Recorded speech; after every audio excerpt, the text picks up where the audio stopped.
storm before dawn, Diana Foster gripped the edge of her kitchen counter, her breath coming in short, sharp bursts. The glass of water she had been holding shattered on the floor, splashing across her swollen ankles. At first, she thought it was just another clumsy moment in her 8th month of pregnancy. Then she felt it, the warm rush of fluid soaking through her nightgown, pooling at her feet. Her water had broken. 3 weeks early, panic surged through her chest like electricity. She fumbled for her phone, her trembling fingers barely managing to unlock the screen. The empty apartment in Portland suddenly felt enormous and suffocating at the same time. No husband, no partner. Just her and the baby she had sworn to protect, no matter what. Aunt Rosemary, she gasped into the phone when her aunt finally answered. It's happening. The baby is coming. Within 20 minutes, her aunt's old sedan pulled up outside the apartment building. Rosemary, 72 years old, with silver hair pulled back in a tight bun, moved with surprising speed as she helped Diana down the stairs. Every contraction felt like a wave trying to pull her under, stealing her breath and making her knees buckle. "Sweetheart," Rosemary whispered, her weathered hand squeezing Diana's. "Just breathe. We'll get you there safely." The drive to Portland Medical Center felt eternal. Streetlights blurred past the windows as dawn began to break over the city. Diana pressed her forehead against the cool glass, trying to focus on anything except the mounting pressure in her abdomen. She thought about the tiny nursery she had set up in her spare bedroom, the soft yellow walls she had painted herself, the second-hand crib Aunt Rosemary had helped her refinish. She thought about the man who should have been there but wasn't. The hospital. The emergency entrance doors hissed open, and suddenly Diana was surrounded by rushing feet and urgent voices. A wheelchair appeared beneath her. Someone was asking questions, checking her vitals, and wheeling her through corridors that smelled of antiseptic and floor polish. The fluorescent lights overhead made her dizzy. How far apart are the contractions? A kind-faced nurse asked, jogging alongside the wheelchair. Her name tag read, Patricia. 3 minutes, Diana managed to say between gasps. Maybe less. "All right, honey. We're taking you straight to delivery. You're doing great."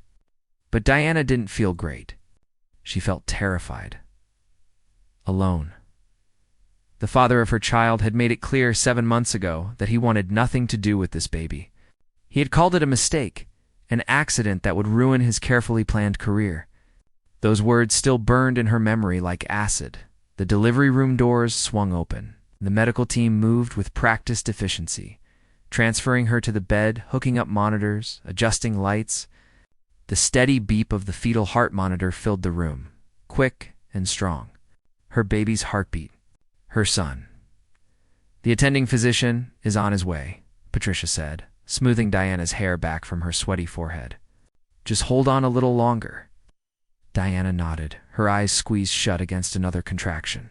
When she opened them again, a figure in surgical scrubs was entering the room, pulling on latex gloves.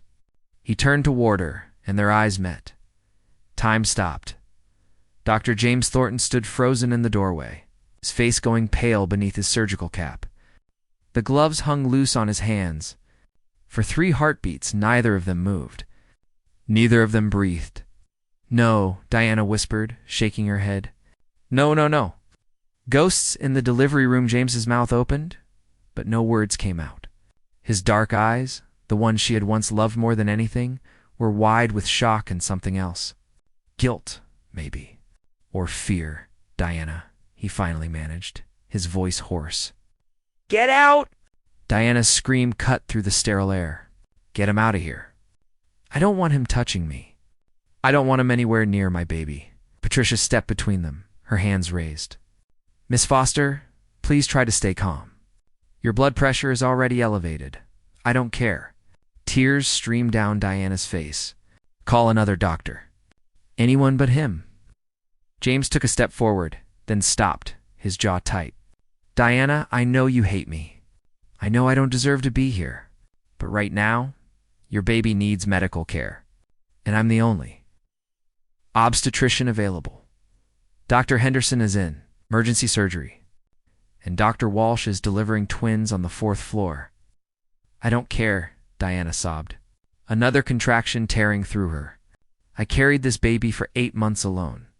I went to every appointment alone. I felt every kick, every movement, every hiccup alone because you didn't want us. You called our son a mistake. Words hung in the air like broken glass. James flinched as if she had struck him. His hands fell to his sides, the gloves forgotten. "You're right," he said quietly. "I did say that, and I will regret it for the rest of my life." 7 months earlier, the memory crashed over Diana like a cold wave. She was back in their spacious Seattle apartment, the morning sun streaming through floor-to-ceiling windows. She stood in the bathroom staring at 2 pink lines on a pregnancy test, her heart soaring with joy. They had talked about having children someday. James had smiled when he imagined teaching their son to ride a bike or their daughter to dance. She had rushed into the living room, clutching the test, unable to contain her excitement. James was adjusting his tie in the mirror, preparing for another long shift at the hospital. "James," she had said, her voice trembling with happiness. "I have incredible news." He turned, that handsome face she adored, breaking into a smile. "What is it?" "We're pregnant. We're going to have a baby." The smile vanished. His face went blank, then cold. He stared at the test as if it were a death sentence. "That's impossible," he said flatly. "It's true. I took 3 tests. We're going to be parents." But instead of joy, she saw only panic in his eyes. He snatched the test from her hand, his jaw clenching. "No," he said. "No, Diana, not now. This ruins everything." "What are you talking about?" "We planned for this. I planned for my career." His voice rose, sharp and cruel. "Do you know what I've sacrificed to get where I am? I'm up for chief of obstetrics next year. A baby will destroy everything I've worked for." Diana stepped back, her hand instinctively moving to her still flat stomach. "This is our child. Our family." "It's a mistake," James said coldly. "An accident. You need to take care of it." The words were a knife to her heart. "Take care of it? You want me to get rid of our baby?" "Don't call it that," he snapped, refusing to meet her eyes. "It's not a baby yet. It's just cells. A problem that can be solved." Diana felt something break inside her. The man she had married, the one who had promised to love her forever, was telling her to abort their child because it was inconvenient, because it interfered with his ambitions. She didn't argue. She didn't cry. She simply walked to their bedroom and began packing. James didn't stop her. He stood in the doorway, silent, as she filled her suitcase with clothes and photographs and the remnants of their life together. "If you walk out that door," James said as she reached for the handle, "don't come back." Diana turned to look at him one last time. "I'm choosing our baby. You chose yourself." The door closed behind her with a finality that echoed in her bones. Back to reality, another contraction ripped through Diana, pulling her back to the present.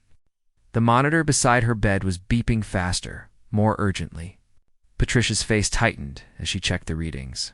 "Fetal heart rate is climbing," she announced. 190. James moved without hesitation, his professional instincts overriding everything else. "We need to prep for an emergency C-section." "No, no," Diana gasped. But even as she protested, she could feel something was wrong. Her baby's movements had become frantic, desperate. "Diana, listen to me." James was beside her now, his face close to hers. "I know you hate me. I know I failed you in every way possible. But right now, our son is in distress. His heart rate is too high. If we don't act immediately, we could lose him." He had finally said it. Not it, or a mistake or problem, our son. Diana looked into his eyes and saw something she hadn't seen 7 months ago. Fear, real, raw terror. The same fear she felt clawing at her own chest. "Please," James whispered, "let me save him. Let me do this one thing right." The monitor's beeping grew more frantic. Patricia's voice was urgent now. "Doctor, we need to decide." Diana closed her eyes, tears streaming down her face. She had no choice. Her baby's life hung in the balance, and the only person who could save him was the man who had abandoned them both. "Do it," she whispered. "Save our baby." James squeezed her hand once, then stepped back, his face transforming into the focused mask of a surgeon. "Prep for emergency cesarean. Get the anesthesiologist in here, move." The room exploded into controlled chaos. Nurses rushed around, preparing instruments, adjusting lights, and wheeling in equipment. Someone inserted an IV into Diana's arm. The anesthesiologist appeared, explaining what would happen. But his words blurred together. All Diana could think about was her baby. Her son. The tiny life she had carried and protected and loved through every lonely day and sleepless night. He had to survive. He had to be okay. As they wheeled her toward the operating room, Diana caught one last glimpse of James. He stood at the sink, scrubbing his hands with methodical precision. His shoulders were tense, his jaw set, and when he lifted his eyes and met hers through the observation window, she saw something that made her breath catch. He was terrified. For the first time since she had held that positive pregnancy test, Diana realized something profound. James hadn't rejected their baby because he didn't care. He had rejected their baby because he cared too much, because he was afraid of something deeper than she had ever understood. But there was no time to unravel that mystery now. The doors closed, the lights blazed overhead, and Diana surrendered to the hands of the medical team, to the hands of the man she had once loved, the man who now held their son's life in his capable. Trembling hands, the operating theater, the operating room was blindingly white, every surface gleaming under industrial lights that hummed with electrical precision. Diana lay on the table, her arms strapped gently to supports, a green surgical drape creating a barrier across her chest. She could see nothing below her ribcage, only the faces of nurses moving with swift efficiency and the glare of lights that made her eyes water.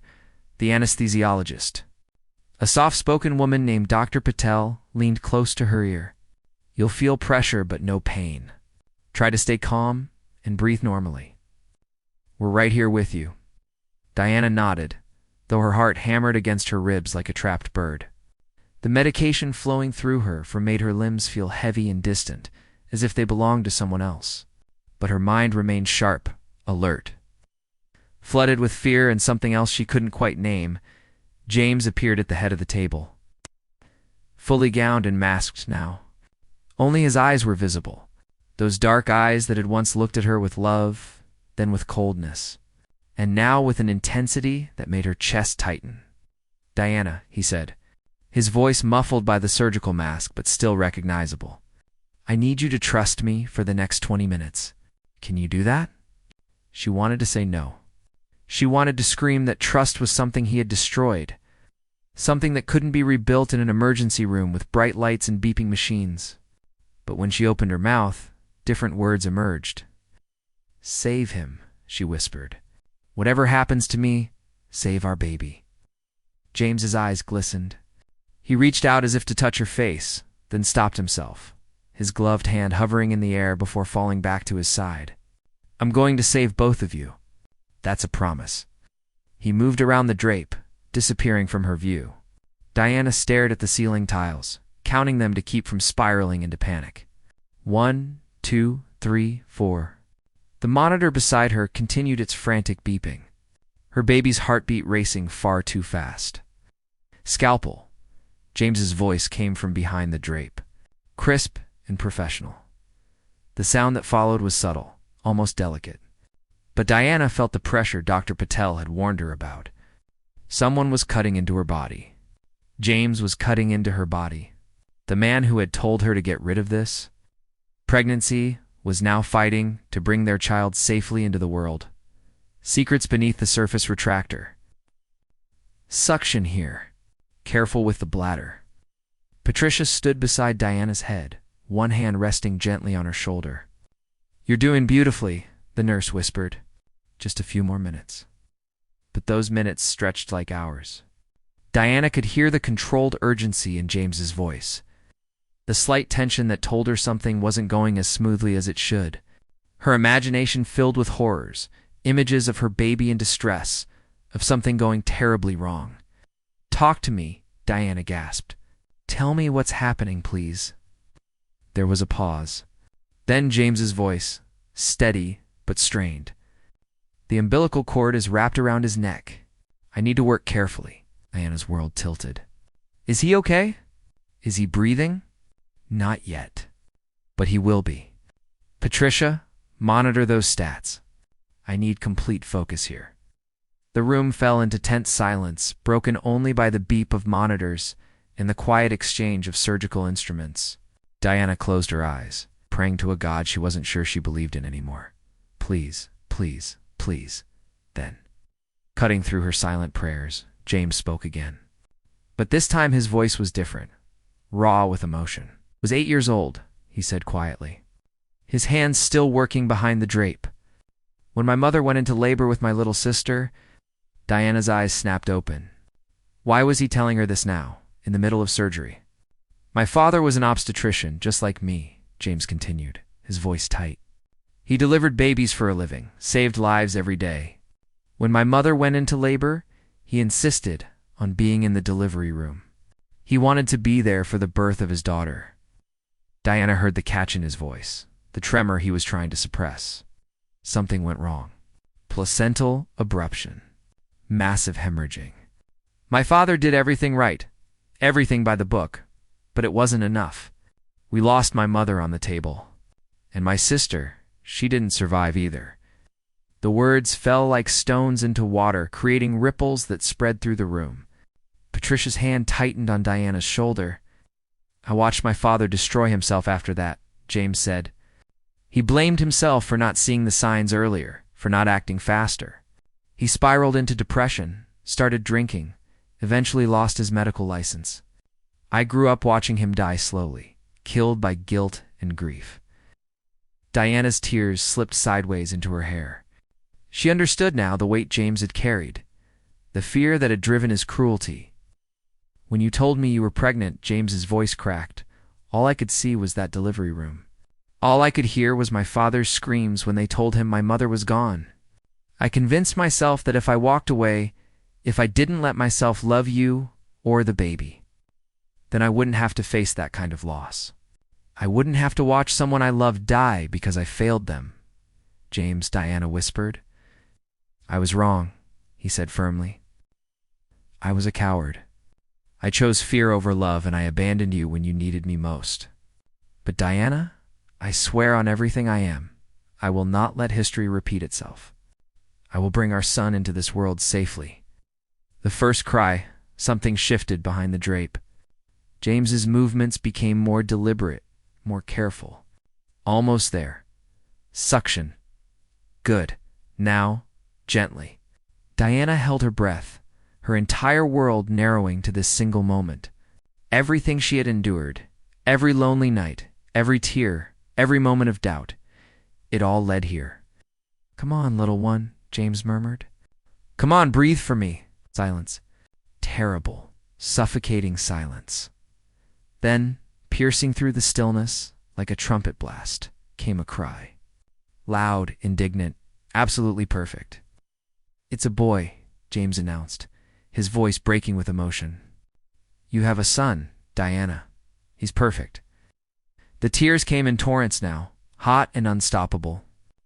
Diana sobbed with relief so profound it felt like her chest might crack open. Let me see him. Please, let me see my baby.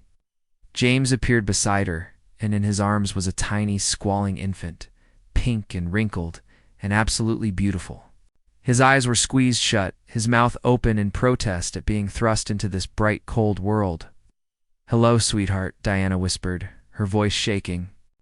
Hello, my beautiful boy. James lowered the baby carefully onto Diana's chest, arranging the warm blanket around them both.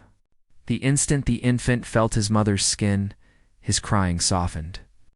His tiny fist curled against Diana's hospital gown, and his breathing steadied. Skin-to-skin contact, Patricia said softly, smiling. Nothing like Mama's touch. Diana pressed her lips to her son's downy head, breathing in that indescribable newborn smell. Noah? She whispered. Your name is Noah. James stood frozen beside the table, staring at his son with an expression Diana had never seen on his face before. Wonder. Pure. Unfiltered wonder, mixed with regret, so deep it was almost painful to witness. He has your eyes, Diana said quietly. James lifted his gaze to hers. He has your strength. You did this, Diana. You carried him, protected him, brought him through. You're incredible. Before she could respond, Noah let out another small cry, his face scrunching up. James instinctively reached out, his gloved finger touching the baby's tiny hand. Noah's fingers closed around it immediately, gripping with surprising strength. "Hello, son," James whispered, his voice thick. "I'm your father. And I'm so sorry. I wasn't there from the beginning." The moment stretched between them, fragile and precious. Diana wanted to hold on to her anger, to remember all the nights she had cried herself to sleep, all the time she had needed him and he wasn't there. But looking at James's face as he gazed at their son, seeing the tears tracking down his cheeks beneath his surgical mask, she felt something shift. "We need to finish the procedure," Dr. Patel said gently. "Patricia will take Noah to be weighed and checked while we close." Diana nodded reluctantly as Patricia carefully lifted Noah from her chest. The baby protested immediately, his cries filling the room.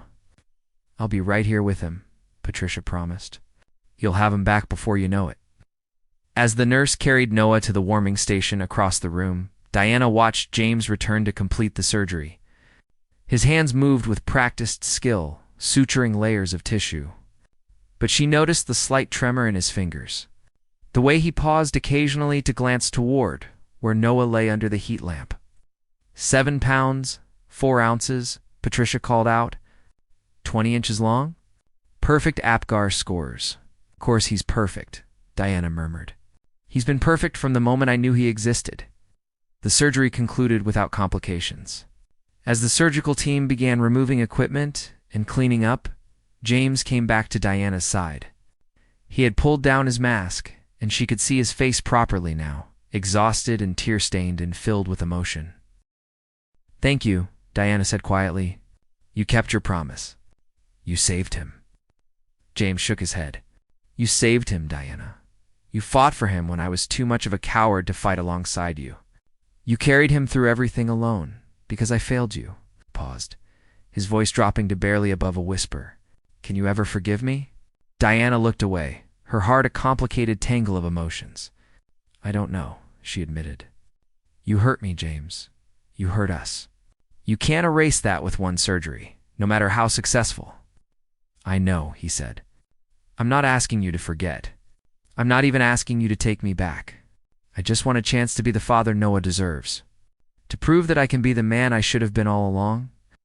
Before Diana could respond, Patricia returned with Noah, now cleaned and swaddled in a soft blue blanket. "Someone wants his mama," she said with a smile. As Diana cradled her son close, feeling his warmth and weight against her chest, she made a silent promise. Whatever happened between her and James, whatever forgiveness might or might not come, Noah would grow up knowing he was loved. He would never doubt, never wonder, never feel abandoned the way she had felt. "You can visit him," Diana said quietly, her eyes on Noah's peaceful face. "I won't keep you from your son. But James, if you want to be in his life, you have to mean it. You have to be all in, not just when it's convenient or dramatic. Being a parent means showing up every single day through the boring parts and the hard parts and the exhausting parts." James nodded, fresh tears in his eyes. "I understand. And Diana, I will show up. Every single day. For as long as you'll let me." Diana didn't respond. She simply closed her eyes, holding her son, and let herself feel the overwhelming relief of survival. They had made it through the storm. The future remained uncertain, complicated, potentially painful, but in this moment, with Noah's heartbeat steady against her chest, that was enough. New beginnings. 3 weeks after Noah's birth, Diana stood in her small apartment in Portland, folding tiny onesies and placing them in the dresser drawer. Aunt Rosemary sat in the rocking chair nearby. Watching Noah sleep in his bassinet with the devoted attention of a grandmother is James's nose, Rosemary observed quietly. Diana paused, a yellow sleeper in her hands. "I know. And his determination? Look at how he fights sleep, those little fists clenched tight. Reminds me of someone else who used to fight every battle like the world depended on it." Diana smiled faintly. "James was stubborn. I'll give him that, as Rosemary corrected gently. He is stubborn. Present tense, sweetheart. Tana resumed folding, not responding. In the 3 weeks since Noah's birth, James had visited twice, both times brief and awkward. He had brought gifts, a beautiful mobile for the crib, organic baby clothes, the softest blankets Diana had ever felt. He held Noah with a reverence that was almost painful to watch, whispering to their son about all the things he wanted to teach him someday, but he never pushed. Never asked Diana for more than she offered. He thanked her each time for allowing him to visit, left quietly when she indicated it was time. It should have made things easier. Instead, it made everything more complicated. The knock on the door came at exactly 10 o'clock, punctual as always. Diana opened it to find James standing in the hallway, dressed casually in jeans and a simple button-down shirt. He looked tired, dark circles under his eyes suggesting too many late shifts. "Come in," Diana said, stepping aside. James entered, his eyes immediately finding Noah. "How is he?" "Perfect. He slept for 4 hours straight last night.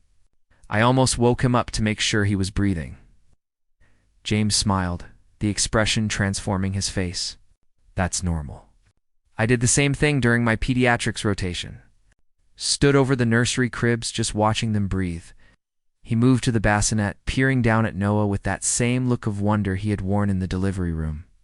Diana watched him from across the room, her arms crossed, trying to maintain the emotional distance that felt safer than vulnerability. "I wanted to talk to you about something," James said, not taking his eyes off Noah. "A proposal." Diana's guard went up immediately. "If you're going to suggest we get back together for Noah's sake, don't. I won't subject my son to a relationship built on obligation. That's not what I was going to say." James finally looked at her, his expression serious. "I've been working on something at the hospital. A program." He pulled out his phone, opening a document and handing it to Diana. She scanned the screen, her eyes widening as she read. "The New Beginnings program," she read aloud. "Support services for single mothers facing medical and financial hardship." She looked up at him. "You created this?" "I created the framework," James corrected. "But it needs someone to run it. Someone who understands what these women are going through. Someone with administrative experience, compassion, and first-hand knowledge of how broken the system can be."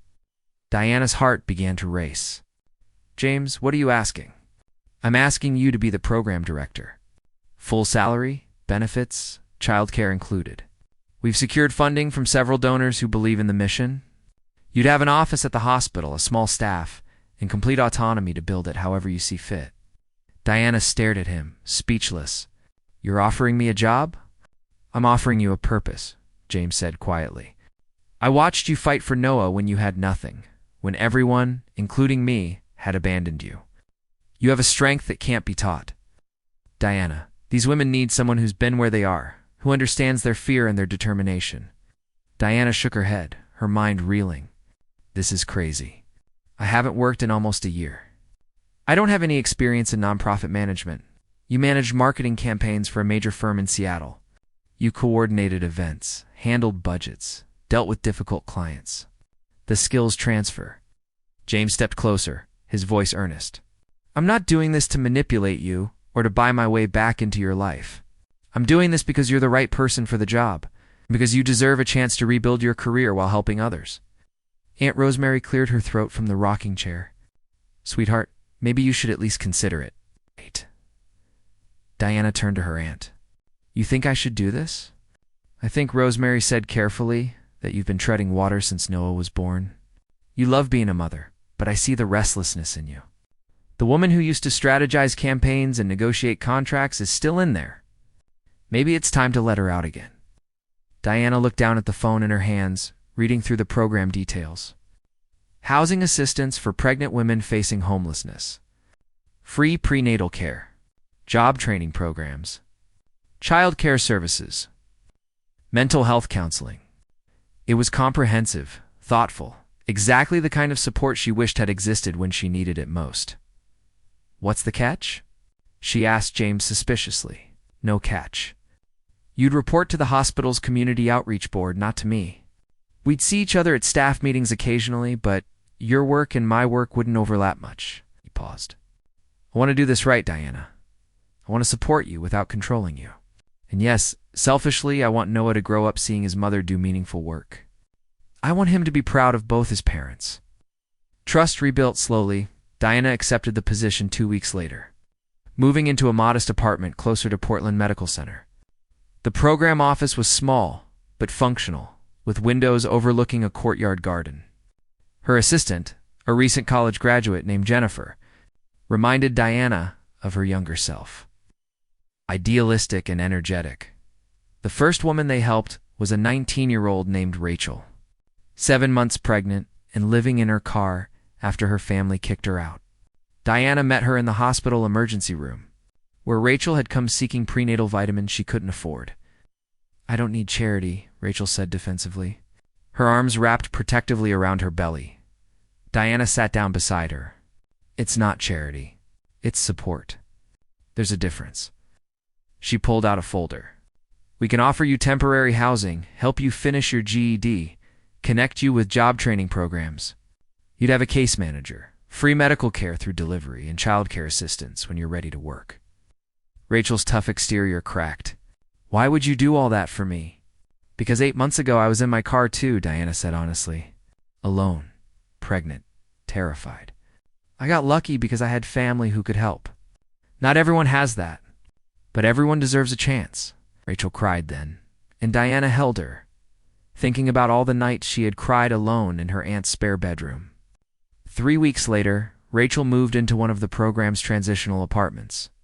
6 weeks after that, she enrolled in online courses. Diana visited regularly, bringing groceries and baby supplies. Watching Rachel transform from a frightened teenager into a determined young woman, James kept his distance from the program operations, but Diana couldn't help noticing the small ways he supported it. An anonymous donation that paid for new furniture in the transitional housing units, medical equipment that appeared in the clinic without explanation, toys and books that filled the child care center. You're not as subtle as you think, Diana told him one evening when they crossed paths in the hospital parking garage. She had just dropped Noah off at his place for his weekly overnight visit, routine they had established after much negotiation and careful boundary setting. James smiled slightly. I don't know what you're talking about. The rocking chair that appeared in my office yesterday? The one that's exactly like the one in the delivery room where I held Noah for the first time. Must have been a coincidence.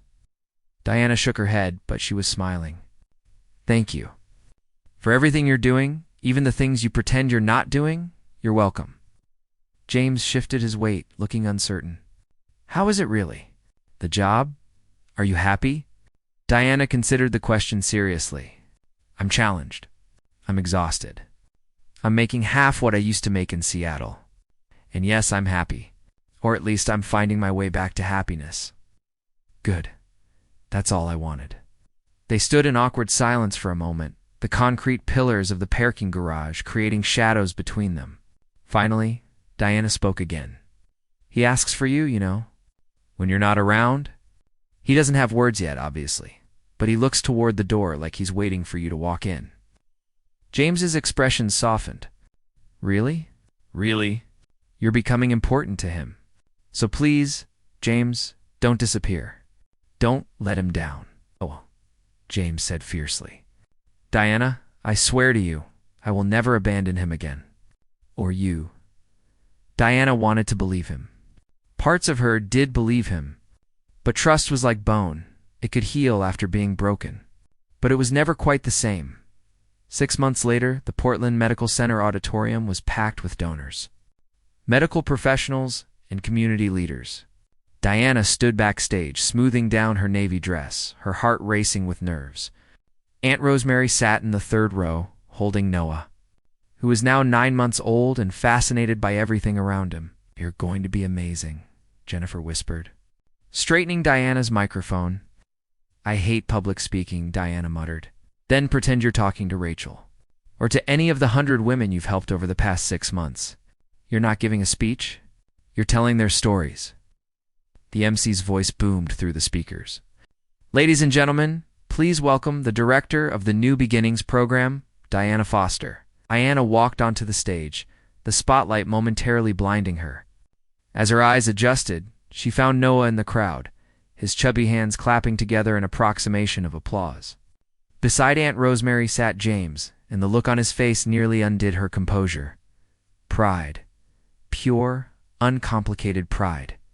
"Thank you for being here tonight," Diana began, her voice steadier than she felt. 6 months ago, the New Beginnings program was just an idea. I hope that we could create a safety net for women facing impossible choices. Tonight, I want to tell you about the reality we've built. She clicked through slides showing the faces of women they had helped, with permission and identifying details obscured. Rachel, who was now enrolled in nursing school. Maria, who had fled domestic violence and was rebuilding her life with her newborn daughter. Keisha, who had been homeless and was now working as a medical assistant at the very hospital that had once treated her in the emergency room. These women didn't need rescue, Diana said passionately. They needed resources. They needed someone to believe in them when they had stopped believing in themselves. They needed a chance, not judgment. The audience was silent, hanging on every word. Diana felt her confidence growing. Single mothers are not broken. They're not failures. They are some of the strongest people I've ever met. They carry entire worlds on their shoulders, working multiple jobs, attending school, raising children, often with no support system and constant criticism from a society that still stigmatizes them. She paused, her voice softening. I know this because I am one of them. 9 months ago, I was alone, pregnant, and terrified. I had lost my marriage, my career, and nearly lost hope. But I had my son, and he gave me a reason to keep fighting. Diana looked directly at Noah, who was waving his fists excitedly. The New Beginnings program exists because every mother deserves what I eventually found: support, dignity, and a path forward. We've served 93 women in 6 months. We've delivered 28 healthy babies. We've placed 41 women in stable housing and 37 in job training programs. The audience began to applaud, but Diana held up her hand. We've also done something else. We've changed the conversation. We've shown that supporting single mothers isn't charity. It's justice. It's investing in families, in children, in the future of our community. As Diana concluded her remarks and left the stage to standing ovation, she felt something shift inside her. For the first time since the morning she held that positive pregnancy test, she felt whole again. Not because a man validated her, not because society approved, but because she had found her purpose and her power. James met her in the hallway outside the auditorium. Is Noah in his arms now? Their son reached for Diana immediately, and she took him, pressing kisses to his soft cheeks. You were incredible up there, James said quietly. I meant every word. I know you did. That's what made it incredible. He hesitated, then continued. Diana, I know I don't have the right to ask this, and you can absolutely say no, but would you consider having dinner with me? Not as Noah's parents coordinating schedules, but as two people who used to know each other very well and might want to know each other again? Diana looked at him, really looked. He was still the man who had hurt her, who had called their son a mistake, who had chosen fear over love. But he was also the man who had saved Noah's life, who had created a program that changed dozens of lives, who showed up every single week without fail to be a father. People could change. She had changed. Maybe, just maybe, he had to. One dinner, Diana said carefully. No promises beyond that. James's face lit up with hope. One dinner. That's more than I deserve. Yes, Diana agreed. It is. But James, I'm not doing this for you. I'm doing it for Noah, because he deserves parents who can at least be civil to each other. Maybe even friends. I'll take friendship, James said. If that's all you're offering, I'll take it gratefully. As they walked out of the hospital together, Noah babbling happily between them, Diana realized something profound. She had spent months trying to prove she didn't need James, that she could do everything alone. And she could. She had proven that beyond any doubt. But maybe the real strength wasn't in doing everything alone. Maybe it was in choosing, consciously and carefully, who to let into her life and her son's life. Not out of need, but out of choice. The future remained uncertain. Trust would take time to rebuild, if it could be rebuilt at all. But for the first time since her world fell apart, Diana felt like she was standing on solid ground, a successful career, a beautiful son, and the possibility that even broken things could be mended if both people were willing to do the work. Noah reached out, one tiny hand grabbing Diana's hair and the other clutching James's collar, pulling them closer together. They both laughed, and in that moment, Diana allowed herself to hope. Maybe not for a fairy tale ending, but for something real. Something earned through struggle and honesty in the daily choice to show up for each other and for their son.